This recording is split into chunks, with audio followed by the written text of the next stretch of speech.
오늘 나누고자 하는 신명기 말씀을 통해서 이 시대를 살고 있는 우리들이 그 신앙의 표대를 잘 정해서 남은 인생, 믿음으로 사는 인생을 잘 경영해서 주님 앞에 세움을 입었을 때 모두가 다 칭찬받는 자랑거리들이 되는 주님의 자랑의 면류관이 다 될 수 있도록 인물에게 복을 주시기를 주 이름으로 기도합니다.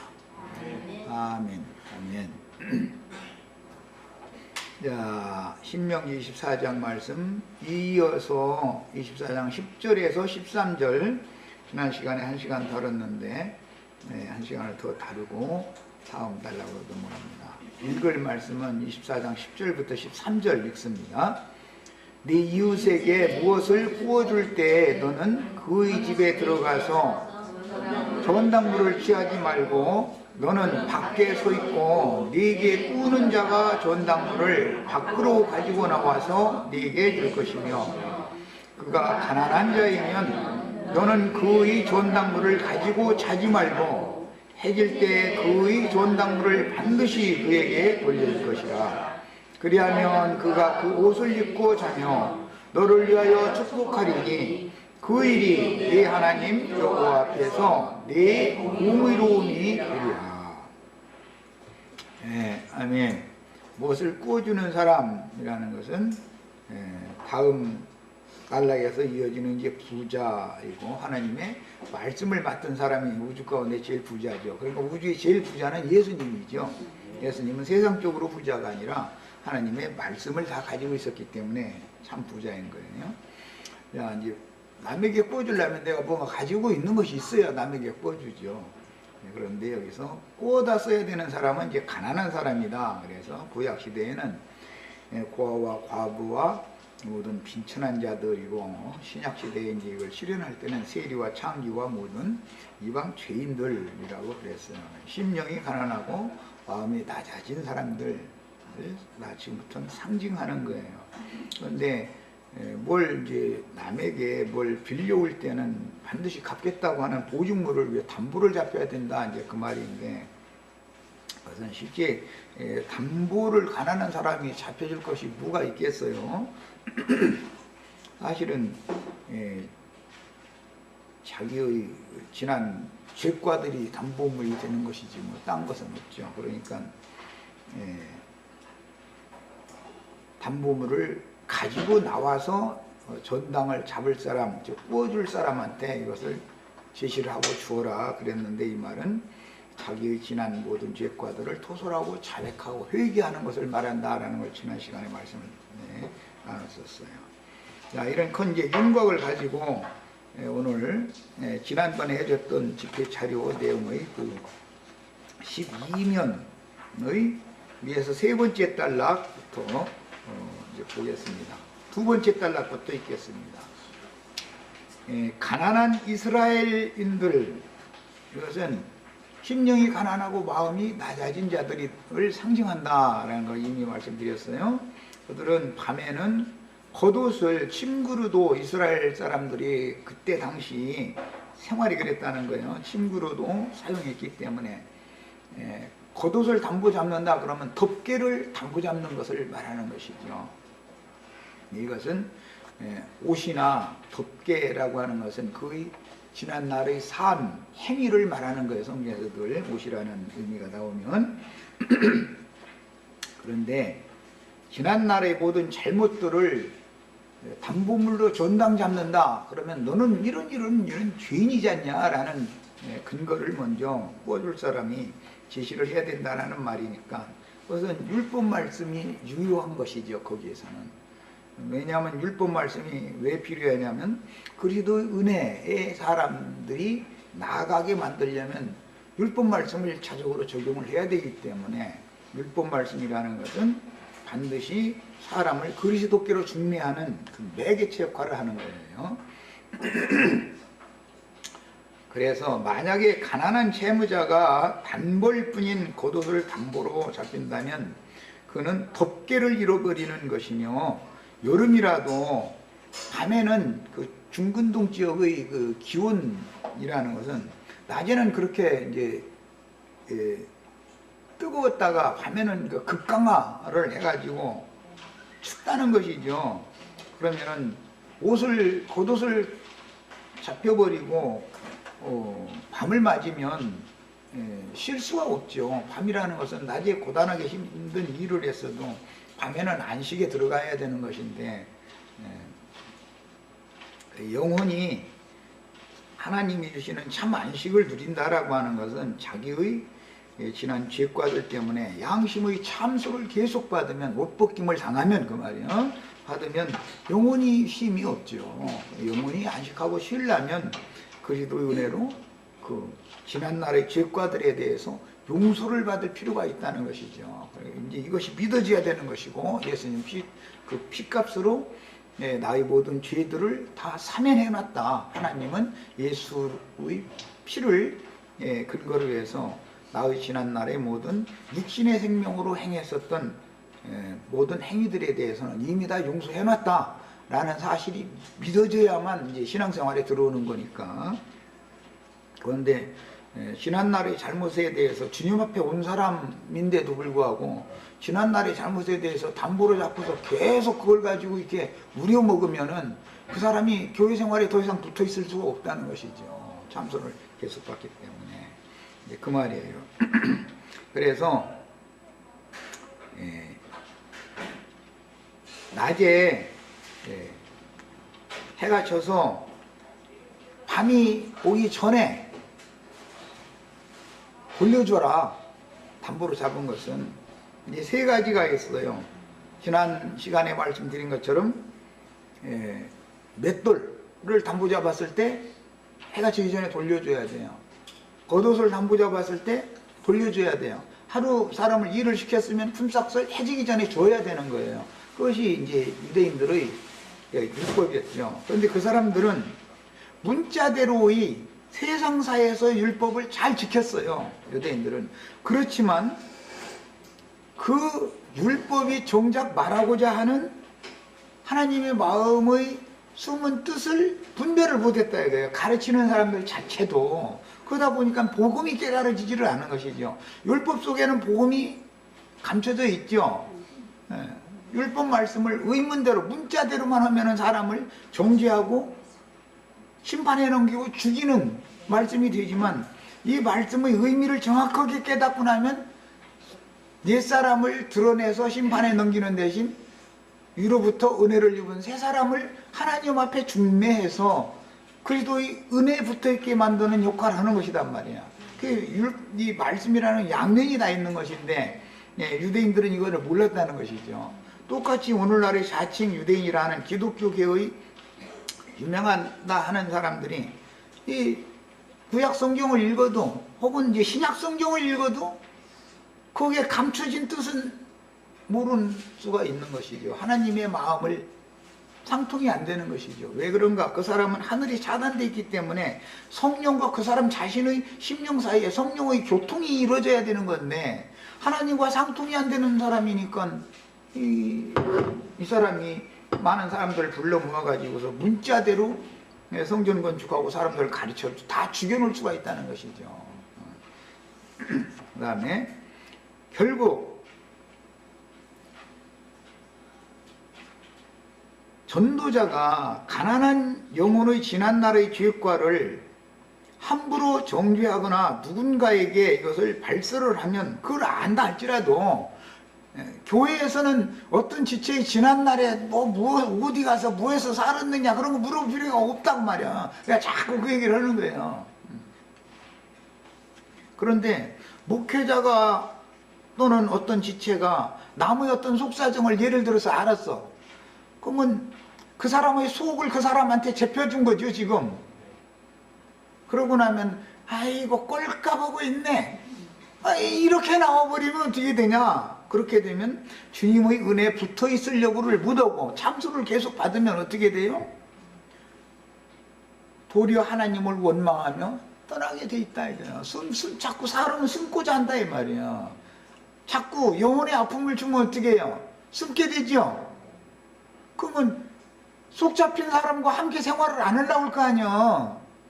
내 영혼을 담보 잡은 내 과거의 모든 흠과 허물들에 대해서 뻔히 알고서 그걸 담보물로 삼아가지고서 함부로 휘둘러대는 사람과 같이 있고 싶어 하겠어요? 떠나기 마련이지. 그래서 사람을 자꾸 하나님에게서 숨게 만들면 안 된다고요. 하나님 앞에 있는 모습 그대로를 가지고 나와서 자백하고 토소를 해서 일단 용서를 받았으면 하나님이 용서했기 때문에 그 무엇도 그 누구도 정죄하면 안 된단 말이에요. 절대로 정죄할 수 있는 사람이 또 없는 거고, 남을 정죄하는 그 사람은 다른 문제를 그 상대방이 모르니까 그러지, 그 사람 속에 은밀히 감춰져 있는 것이 얼마나 많아요. 들통나지 않았을 뿐이지. 이게 복음이 근거가 여기서 오는 거예요.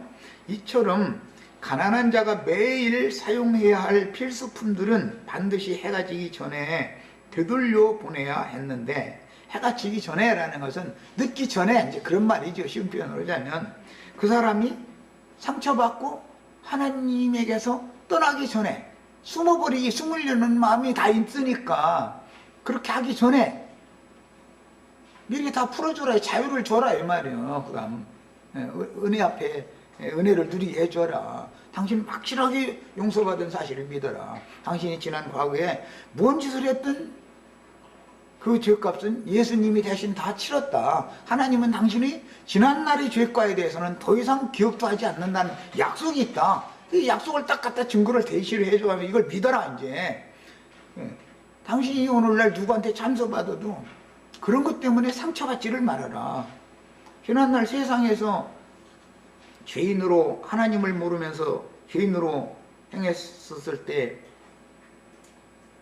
남이 모르는 죄과들 이런 거 다 숨겨놓고 있을 때 고통스러워서 주님 앞에 나와서 자백하고 도설하고 용서를 받았는데, 용서를 받았으면 그걸로 끝난 거. 하나님은 당신이 지난 죄에 대해서는 기억하지 않는다는데, 옆에 사람이, 당신을 잘 안다고 하는 사람이 당신이 속내를 전당물로 잡아가지고서 함부로 휘두른다 해가지고 상처받지 말아라. 그 상관없는 일이다. 이래야 된단 말이에요. 그러면 사람이 예수 믿고 뻔뻔해진다고, 이제 이런, 예수 믿으면 철판 깔아야 되는 거예요. 그 이제 내가 20몇 년 전에 우리 안자매님 몇 번 들었을 거야 아마. 지금은 그런 얘기를 잘 내가 하지 않는 편인데, 예수 믿고 난 다음에는 뭐 해야 된다고요? 철판 깔아야 돼. 철판도 한 겹 깔아가지고서는 안 돼. 한 막 몇 겹을 깔아버려야 돼. 예. 송사가 아무리 들어와도 그걸 받아들이면 안 된단 말이야. 세상의 눈으로 나를 보지만 나는 하나님 앞에 나는 완전히 의롭다함을 받은 사람이다. 예수의 피가 나를 덮어주고 있다. 이것을 증거할 수 있어야 된단 말이야. 자신 있게. 예.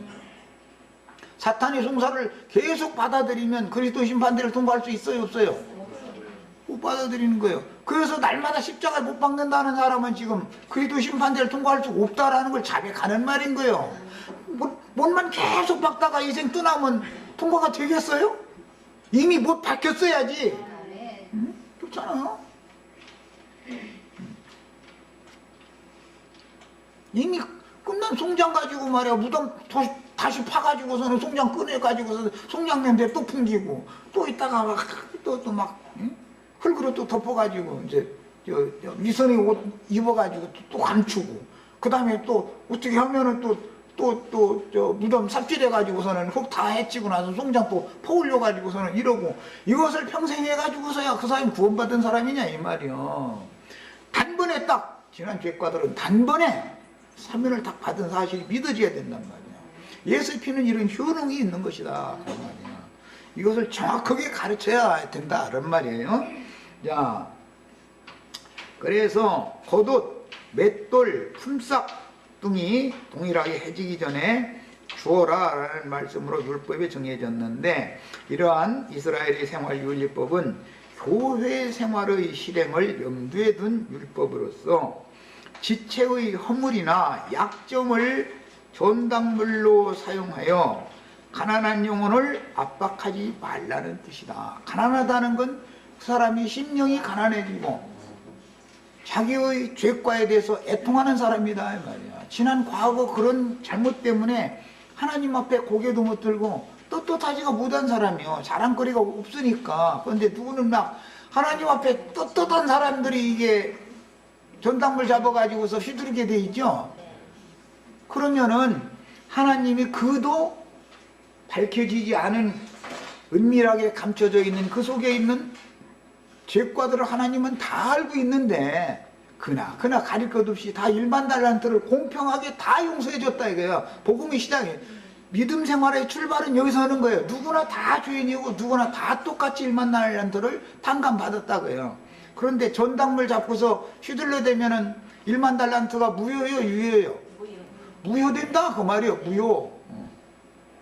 교회에서는 그러니까 어떤 지체가 무언이 예수 믿은 지 10년이 됐는데도 저러니 똑같으니 많이 그런 얘기 하면은 자기가 은혜를 받은 죄과가 다 소실된다라는 걸 알아야 된다 이 말이야.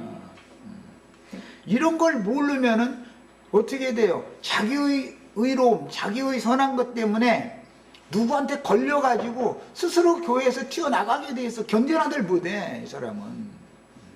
그런데 그 사람이 더 구원받기 어렵죠.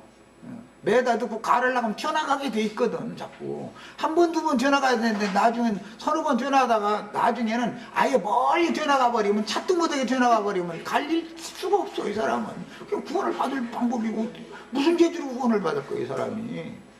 이런 이치를 알아야 된다. 그래서 이제 그 다음에 오늘 말씀 저기 12절에 그가 가난한 자이면 그랬는데 여기 가난한 자라는 것은 심령이 가난하고 마음이 낮아진 사람이고 자기의 지난날의 죄과 때문에 애통하는 사람이다 이거예요. 그 사람은 복이 있어. 이런 사람이 복이 있는 거예요. 사실은 남을 정죄하고 판단을 함부로 할 수 있는 떳떳한 자랑거리가 있는 사람은 복받을 그릇이 아니야. 이거는 저주의 진노의 그릇이지 이게 축복의 그릇이 아니란 말이야. 은혜 받을 수 있는 그릇이 아니야. 긍휼의 그릇과 진노의 그릇이라고 할 때 누가 긍휼의 그릇이고 누가 진노의 그릇인지를 잘 구분을 잘 하셔야 되겠어요. 자랑거리가 있는 사람은 무조건 하나님 앞에 자랑거리를 가지고 나오면 그는 진노의 그릇인 거예요. 복음을 정확하게 깨닫고 복음을 명확하게 가르쳐주는 사람을 만나야 돼. 그래서 자, 그 다음에 그 사람이 가난한데도 너에게 자기의 외투를 담보물로 주었다면 이라고 의역이 가능한 문자적인 뜻은 그런 뜻이다. 그래서 영적으로는 채무자로 상징되는 죄인들이 남에게 빚을 졌다라고 하는 상징이죠. 죄 빚진 거 모든 인생들이 다 죄빚이 있다 이 말이죠. 그래서 성경을 해석할 때는 이런 기본 원칙을 알고서 해석을 할 줄 알아야 되는 거예요. 남에게 뭐 담보 잡히고서 내 빚 빌려왔다 그 말은 사실은 하나님 앞에 다 죄인이다 지금 이것을 상징하는 말인 거예요. 그러면 빌려주는 사람은 나는 지금 오늘 우리 지체들 오라 해가지고 여기 값없이 다 그냥 담보물 안 잡고 다 빌려줄 테니 이리 와 그러면 사람들이 안 와. 또 담보물 잡아가지고 휘둘러대면 또 거기에 다 몰려가가지고서는 상처를 받았느니 목사님한테 걸렸느니 뭐 장로님한테 뭐 치였느니 막 저 권사님이 나를 발로 찼느니 막 그런 소리 올 필요가 없는 거예요. 그건 교회가 뭔지를 몰라서 그러는 거예요. 응? 여기는 담보물도 안 잡고서 그냥 다 담보물 잡을 필요도 없어. 예수님이 나를 다 담보물로 잡았고 예수님이 우리 형제 자매님들 이미 다 담보물로 잡았는데 뭐 인간한테 담보물 또 잡혔어까지 있는 거고. 예수님이 담보물 잡고 나서 야 이게 저 해지기 전에 다 돌려줘가면서 네 모든 죄 용서했다 그 말이에요. 이제 돌려줘가면서 너는 이제 죄와 사망의 법에 더 이상 매여있지 말으라 말이야. 생명의 성령의 법으로 말미암아서는 자유자 해방을 받았다. 너는 자유로운 자다. 이렇게 선포를 딱 해줬는데 선포를 받았는지 안 받았는지. 대한민국이 미국이 일본을 이겨가지고서 해방이 됐는데 일본 사람들이 뭐 철도 뭐 놔준다고 뭐 품팔이라도 시켜주니까 일본 사람들이 우리한테 잘해줬다 해가면서 해방받은 걸 싫어하는 사람들이 있었죠. 그게 친일주의자들이라는 거예요. 이 사람들이 오늘날 지금 정권 잡고 있는 자들이잖아요. 또 이런 소리 들으면 또 완전히 그거 사실은 좋은 말로 하자면 나쁜 사람들이요. 그게 그 세상에서는 그런 사람들이 권세를 잡게 돼 있어. 언제나 기회주의자들이. 해방 필요 없다 이거요. 해방이 뭔 필요 있냐 이거요. 그러니까 누가 이 나라의 권세를 잡느냐 그것에 관심이 있지, 이 나라 모든 백성들이 자유 해방을 누리느냐는 사실 관심이 없어. 저희가 정권을 자꾸 휘둘러 댈 수 있느냐 이것만 관심을 갖고 있지. 이 친일주의자들이 이게 하는 행습들이거든. 그러면서 국민들을 다 속이는 거잖아, 그런 방식으로. 그럼 사람들은 어디서 보니까 그냥 다 속아 넘어가는 거요. 그들의 근본 사상 뿌리를 알아야 되는데 이거는 관심이 없는 것이죠. 이런 것과 똑같은 게 기독교인들이 다 그렇다고요. 기독교인들. 주님은 해방시켜 놨는데 기독교계 목회하는 사람들이 말이야, 이 사람들 종으로 삼아가지고 저희가 교권을 가지고 휘둘러 댈 수 있느냐 이것이 관심이 있지, 주님께서 이 영혼들 다 해방시켜 놨느냐, 이것은 다 자유를 누리게 하느냐, 이것은 관심이 없어. 어떻게 하면은 주님이 죄의 종에서 해방시켜 놨더니 자기 종을 삼아가지고 지가 권세 주장하는 것에만 관심이 있어. 이게 전부 참 속 터지는 얘기, 아주 속 터지는 얘기.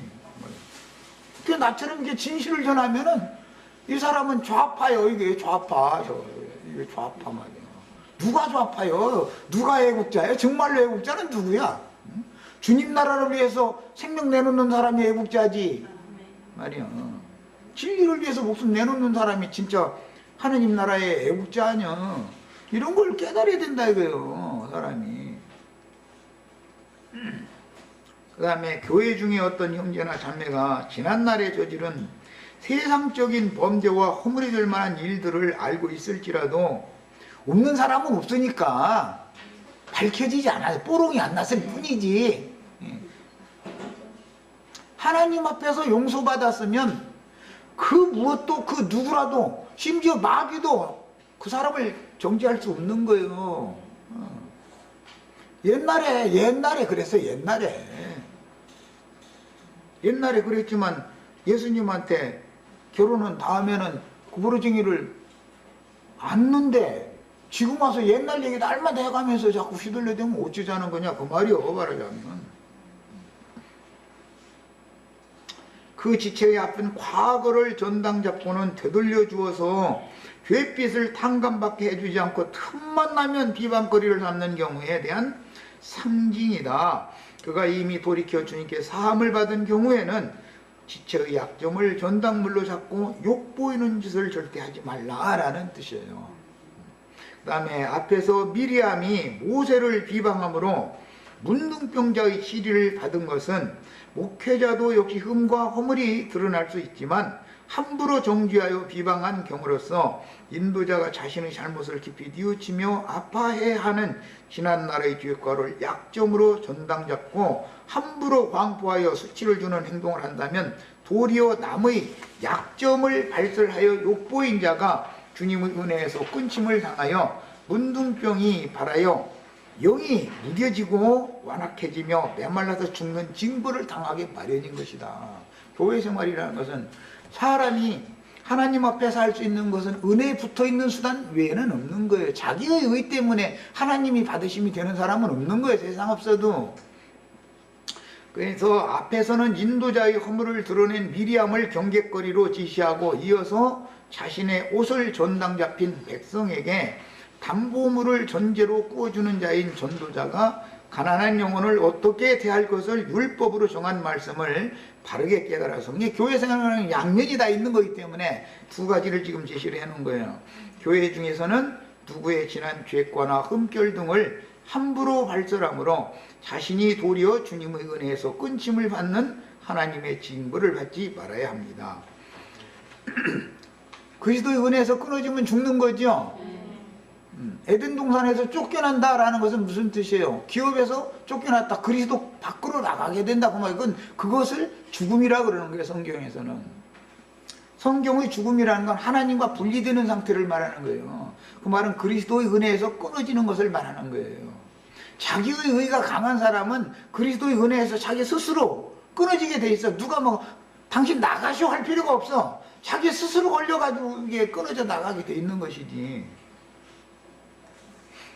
그 다음에 주님의 구원은 죄인들을 찾아서 회개하게 하시는 것이고, 회개하면 받아주시는 것이 은혜로 덮어주시는 것이요 구원의 옷을 입혀주시는 것이므로, 교회에서 어떤 지체의 흠과 허물될 일들을 담보로 잡고 함부로 남의 옷을 벗기는 자는 그 누구라도 주님의 은혜에서 끊심을 당하고, 특히 양심이 무뎌지게 돼서 인간의 의가 강하면은 하나님의 의를 부정할 수밖에 없게 되기 때문에, 그렇게 되면 은혜가 소멸되면은 영이 민감하지가 않고 무뎌진다. 점점 영이 무뎌져. 그러다 보면 이제 말씀의 은혜가 안 되는 거예요. 이제 자꾸 영혼이 점점 메마르고 강팍해져서 진 밖으로 쫓겨난다는 건, 교회 밖으로 쫓겨난다. 에덴 동산 밖으로 쫓겨난다. 바벨론으로 포로로 사로잡혀간다 말이야. 내침이 되고, 심지어 어떤 경우는 끝내 회복되지 못하고 영적인 죽임을 당할 수도 있다. 회복되면 다행이거니와 일단 쫓겨났을지라도 돌아올 수 있는 기회는 주시지요. 때가 차면 회개할 수 있는 기회를 또 주어요. 그래도 세상에 나가서 더욱 강팍해지면 돌아올 마음이 없기 때문에 회복이 안 되는 거예요. 그럼 영원히 죽어버릴 수도 있는 거예요. 한 번 구원받으면 완전히 구원받았다 이러고 그것만 강조해서는 안 된다 이거예요. 그런 사람이 이미 받은, 그러면 영적 구원을 그럼 완전히 잃었다는 말이냐? 그거는 아니다요. 그거는 아니고 영원 세계에 가서 겨우 백성으로 회복이 되는 거예요. 그렇게 부끄러운 구원을 받으면 되냐? 무엇 때문에 그런 부끄러운 구원을 받는 거예요? 인간의 의가 강하면 그렇게 되게 돼 있어요. 사람이 있는 하나님의 의를 진짜 대적하는 역할을 하기 마련인 거거든. 그리스도의 은혜의 성령을 스스로 소멸시키기 마련이요. 그것이 하나님의 심판인 줄을 사람들이 너무 모르고 있다 이거예요. 항상 자신의 의가 강한 사람일수록 그리스도의 은혜로 덮임을 받기가 어렵고, 남의 옷이나 집안의 필수 도구들로 상징되는 양심과 마음의 각 부분들을 전당 잡기를 좋아하고, 해가 져도 돌려주려 하지 않으니 1만 달란트 탕감받은 자가 하나님의 용서를 스스로 무효가 되게 한 것과 같이 그리스도의 은혜에서 끊심을 당하여 엄한 징벌을 받거나 생명을 회복하지 못하고 망할 수도 있는 것입니다. 이번에는 24장 이제 14절로 15절 말씀을 읽고 다음 단락으로 들어갑니다. 빈궁하고 비난한 품꾼은 너의 형제든지 네 땅 성문 안에 우고하는 객이든지 그를 학대하지 말며 그 품삯을 당일에 주고 해진 후까지 미루지 말라. 이는 그가 가난함으로 그 품삯을 간절히 바람이라. 그가 너를 여호와께 호소하지 않게 하라. 그렇지 않으면 그것이 네게 죄가 될 것이니라. 지금 이제 세 번째, 해지기 전에 돌려줄 문제를 지금 세 번째죠. 첫 번째는 맷돌이었죠, 맷돌. 두 번째는 겉옷이었어요. 가난한 자의 맷돌, 가난한 자의 겉옷. 이 세 번째는 가난한 자의 품꾼의 품삯이에요. 원칙을 다시 말씀드립니다. 성경에 가난한 자다, 과부다 이런 말이 나오면, 고하다 이런 말이 나오면 죄인들을 상징하는 말이다 이거예요. 뭐 누가 성경에서 과부, 고아, 뭐 가난한 자들 이런 얘기 나오면 전부 자기의 죄가에 대해서 아파해가면서 뉘우치고 돌이키는 죄인들을 상징하는 말인 거예요. 그런데 그는 자기 힘으로 자기 지난 죄과를 물을 힘이 없는 거예요. 과부는 경제력이 없고 고아는 경제력이 없으니까 자기 힘으로 어떻게 할 방법이 없잖아요. 상징이지 이런 것들이. 그러면 누군가가 대속을 해줘야 되죠. 그 대속자가 예수님이다 이 말이에요. 이제 이것을 사람들은 잘 전해줘야 되는 거예요. 그런데 빈궁하고 비난한 품꾼이라는 거는 예수 믿는 사람들이다 이거예요. 예수 믿는 사람들. 우리는 다 포도원의 품꾼들이죠. 주님의 교회에 들어와서, 품꾼이라는 것은 남의 집에 날품팔이하러 가서 일해주는 사람이죠. 신자들이 일하는 건 뭘 말하는 거죠? 우리가 어떻게 해야 하나님의 일을 하오리까 하면 뭐라고 예수님이 대답해요? 예수를 믿는 것이 일하는 것이죠. 우리가 지금 예수 믿는 일을 하러 왔어요. 세상 일은 상징이다 이 말이야. 품팔이 일을 하러 오늘 하루 일당 벌러 여기 다 온 거예요. 오늘 다. 예. 하루 일해가지고서 뭐 수천 날 먹고 살 것을 하는 사람들은 한탕주 여는 사람들이고, 하나님은 매일의 양식만 주셔. 이제 우리는 품꾼들인가 그냥 날마다 가서 품팔이 하러 다녀. 인생 끝날 때까지 날마다 품팔이 해야 돼. 날마다 하루 벌어도 하루 먹고 살아야 돼. 기독교의 찬송처럼 내일 일은 난 몰라요. 하루하루 살아요. 그게 아주 참 찬송 가서 너무 잘 전했어. 그리스도인들은 하루하루 사는 거예요. 오늘은 오늘의 말씀을 받아가지고 사는 거예요. 세상에서도 음식을 먹으면은 매달 그냥 묵혀놓은 음식 먹으면 맛도 없을 뿐 아니라 썩어가지고 그거 잘 먹으면 죽지요. 매일 새 음식을 해서 먹어야 돼. 그리고 식당이 유명하고 사람들이 많이 모이는 식당, 어디 저 음식 사 먹으러 갔을 때 팔이 날리고 있는지 들어가면은 맛없는 음식 사 먹으러 간 거예요. 그게 자동차 꽉 밀려가지고 줄 서가지고 있으면 거기는 조금 기다리면 틀림없이 맛있는 음식 먹을 수 있어. 아주 사람들 입맛은 다 똑같으니까, 내나 그 사람들이나. 왜 이 말을 하느냐, 주방장이 음식도 잘하지만 그 주인이 비싸도 그날 음식 재료를 새 것을 들여와서 신선한 음식 재료를 공급을 해줘야 주방장이 음식 솜씨를 더해가지고서 맛있는 음식이 나오는 것이지, 시장에 가서 시들시들해가지고서 여기저기 물어보고 다니다가 제일 싼 거 사. 그러면 신랑이 왜 이렇게 오늘 음식이 맛없어? 그러면은 생각을 다시 하셔야 돼. 치사하게 먹는 거 음식물 가지고서 싼 거 사러 다니시지 마들. 우리 저 자매님들 지혜로워야 돼. 내가 좋은 거 안 사가면 누군가가 좋은 거 사다가 자기네 가족 건강식을 만들어서 먹어버린다고. 내가 얼른 가서 제일 좋은 거 사다가 먹어야 내가 좀 건강식 먹일 수 있어. 자매님들 지혜롭게 살아야 돼. 딴 것은 아껴야 돼. 딴 것은. 그런데 식료품 가지고서는 그렇게 치사한 짓 하지 마. 시들시들한 거, 동태도 생태 갖다 팔다 남아가지고 거기서 소금 치고 앉았는 것 같은. 물어보면 싸게 달라고 그래. 딴 데보다 분명히 싸지. 가서 보면 골딱 지그러니 냄새 나가지고 이게 젓갈도 아니고 뭐야 그거야. 그런 거나 사다 먹고 이래가지고 되냐 이 말이야. 여기 오시면 아주 신선한 재료로 아주 오늘 아침에 그냥 오셨으니까 오늘 아침 밥상 딱 차려서 내놔 여기. 그런데 또 지나가는 아주머니 아저씨들이 여기 식당이 이게 유명한 식당인 줄 모르고 있어서 이게 참 큰일 났어 아주. 답답해 죽겠어 아주. 여기 자동차 쭉 대는 거 보면 몰라들. 천사들이 자동차 타고 와가지고 고급차 하늘에서 제일 고급차 타고 와가지고 차 그냥 주차장이 너무 좁아서 지금 여기 할 정도로 천사들이 다 이렇게 진을 치고 있는데 그것도 모르고서 말이야. 이걸 이렇게 파리 날리는 데만 가서 그냥 파리떼들 그냥 들끓는 데 가서 그 난리들 치고 있어. 너무 심히 말했나 내가? 사람이 지혜가 있어야 돼.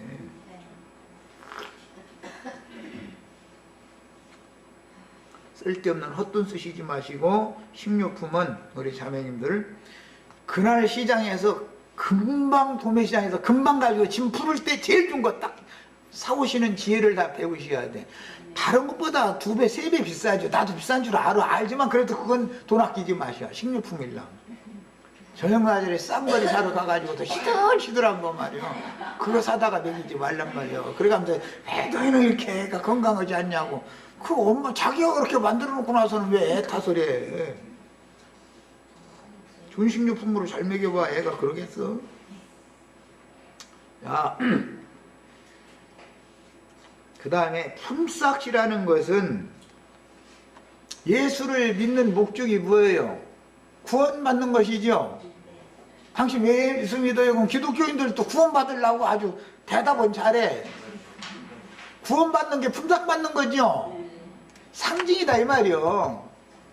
품삯을 바라고 매일 가서 품팔이를, 오늘 우리 형제 자매님들 품팔이 하러 주님 앞에 온 거예요. 뭐 그러는 거예요? 주님 앞에서 구원받으려고 그런 것이죠. 야, 성경을 해석하는 원칙만 이렇게 딱 알고 나면은 이 말씀에 대해서 누가 구태여 일러줘서 할 필요도 없어. 사실은 성경이 말하는 의도를 금방 알 수 있지. 야, 그래서 본문의 곤궁하고 비난한 품꾼이라는 건 심령이 가난하고 마음이 낮아진 죄인들을 상징하며 그가 전도자로 태어나게 하신 말씀을 듣고 뉘우치며 회개하거든 해지기 전에 그를 용서하시고 받아주시는 주님께로 나아가서 구원의 품삯을 받게 해줘라, 그런 말이요. 그러니까 모든 성도들은 날품팔이의 일을 하고 있는 중인데 이것은 바로 예수를 믿는 일을 한다라는 것을 상징하는 거예요. 우리가 다 지금 품팔러 왔지 오늘. 예, 하루 일당 받으러 왔어요. 오늘 일당들 아주 여기는 아주 넉넉히 주는 집이요. 그냥 우리 주님은 부자라 아주 그냥 막 풍성하게 줘버려. 그래도 오늘 다 가서 먹고 쓰고 남게 줘버려. 그러니까 오늘 다 가서 먹고 쓰고서 내일 또 오시면 또 줘. 그러니까 걱정 마시 아주. 예, 이렇게 하신다. 이게 이제 성경 이야기예요. 그 다음에 세상에서 성도들은 여러 가지의 사건이라고 그랬는데 사연들로 다 각자 자기 지난날의 사연을 책으로 쓰면 몇 권 쓸 수 있죠? 한 권거리도 안 되는 사람이 있어요 여기? 그러면 조금 더 가서 시달림을 더 받고 몇 권 쓸 자료를 가지고 있는 사람만 여기 와. 아직 자기 자서전 쓰는데 뭐 2줄만 쓰고 끝난다 그럼 여기 오시면 안 돼. 이 사람은 말을 못 알아들어서 안 돼. 그래서 여러 가지의 사연들로 인하여 세상에서 받은 상처들을 안고 죽을 힘을 다해서 하나님을 찾아온 가난한 영혼들을 박대하면서 그를 은혜의 주님께 안내해 주지 않고 세상적인 눈으로 그를 판단하고 멸시한다면 왜 그러겠어요? 세상에서 부자가 오면은 어서 오소서 이리 여기 상석에 여기 앉으소서 이러고, 아니 사람이 말이야 가난해가지고 좀 세상 말 희쭈구리 여기 이래가지고 오면은 품꾼으로 써주지도 않는다는 거예요. 예수님 마태복음 6장에 보면 너 왜 제일 이러고 놀고 있어? 그러니까 누가 품꾼으로 써주는 사람이 없어서 이랬다고 이랬죠. 그게 무슨 뜻이요? 너는 우리 교회에 필요 없다, 받아주지 않겠다 그랬다는 거 아니야, 목회자가. 그럼 그 사람이 왜 그렇게 목회자한테 그렇게 해가 다 질 때가 다 됐는 데까지 그렇게 쓰임을 못 받고 배척받았겠어요? 안 할 소리지만 돈 없어서 그런 거예요. 돈 없으면 예수도 못 믿어. 세상 교회에서는 말하자면.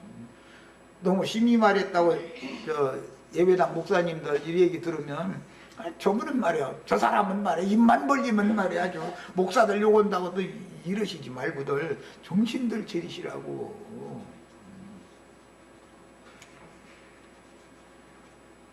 가난한 품꾼들을 박대하면 안 되는 거예요. 어떤 목회자에게 말씀을 맡겨가지고 그 목회자가 세상적으로 부자가 아니라 말씀을 맡은 게 부자잖아. 그러면 그 부여한 것을 가지고 지혜롭게 해야 된다 이거예요.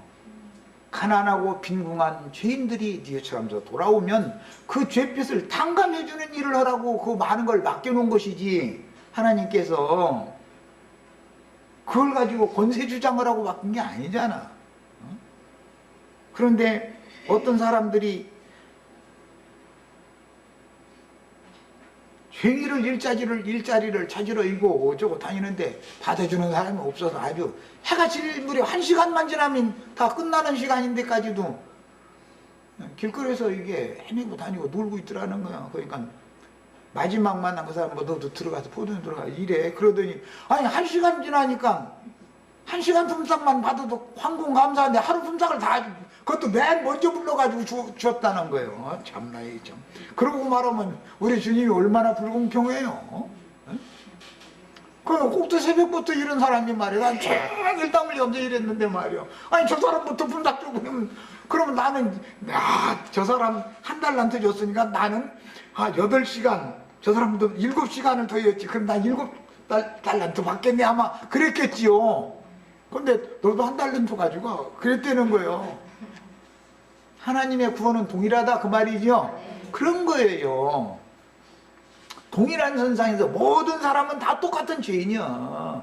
동일한 선상에 출발을 시키는 거예요. 세상에서는 태어날 때 부자, 가난한 자가 공평하게 태어나지 않기 때문에 가난한 자로 태어난 사람은 평생을 수고를 해도 그 부자 따라갈 수가 없어. 이미 걔는 삐약하고 태어나면 몇 조가 상속이 돼 있는데 그 사람을 무슨 재주로 따라갈 거예요? 달품팔이해서 직장생활에서 저금해가지고 그 사람을 따라가? 말도 안 되는 거예요. 세상에서는 그렇게 불공평하지만 하나님은 모든 것을 공평하게 한다. 그 사람도 은혜로 구원을 받아야 되고 이 사람도 은혜로 구원을 받아야 되고 다 똑같이 1만 달란트는 공평하게 탕감해 준 거예요. 여기서 출발하는 거예요. 이게 복음이에요. 그래야 하나님의 공의가 실현이 된다 이런 말이에요. 또 이제 나처럼 이러고 하자면 나영재님 세상에서 고생해가지고 말이야. 세상에 원한이 많아가지고 막 그냥 그런다고 그러는데 세상에 원한도 많기는 많아 사실은. 세상에 원한도 많기는 많지만 난 세상 나라에 대한 원래 관심이 사실 없는데 세상 나라에서 소망이 없는데 아무리 내가 따라갈라 해도 난 세상에서는 성공할 수 없다라는 걸 나는 이미 알고 있는 사람이 그러니까 세상에 관심도 없어 사실은. 내가 아무리 관심 갖는다고 나보고 장관을 시켜줄 거예요, 국회의원을 시켜줄 거예요, 무슨 청와대 비서를 시켜줄 거예요. 나 같은 사람을 올라가지 못하려면 옛날 어른들이 쳐다도 보지 말라 했어. 난 그 말씀대로 그냥 쳐다도 안 봐. 이렇게 해야 세상을 초월한 사람이다. 이거 다 이렇게 돼야 돼. 우리 형제 자매님들 다 이렇게 돼야 돼. 이걸 가르쳐야 되는 거예요. 그래서 한 사람 노아가 그때 당시 심판 때에 은혜가 있었는데 그 은혜가 있었다는 건 뭐예요? 세상을 정죄하고 하나님의 의를 전파하더라는 거예요. 은혜 있는 사람은 이렇게 하는 거예요.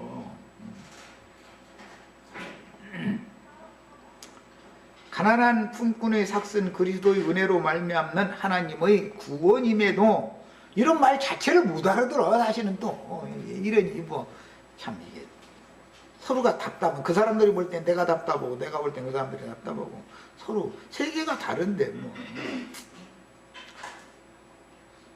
이런 사실을 모르면서 자칭 부자들인 교권을 주장하는 자들에게 너희가 말세에 재물을 쌓아둔 그 재물의 말씀으로 너희가 정죄받고 심판당하리라는 경고의 말씀임에도 도리어 자기가 머리 노릇하는 음력교회 신자들 중에 세상적인 부자들에게 헌금을 강요하는 말로 오남용을 해먹고 있죠. 부자들 보고 너희가 말세에 재물을 쌓두다 성경이 이랬죠.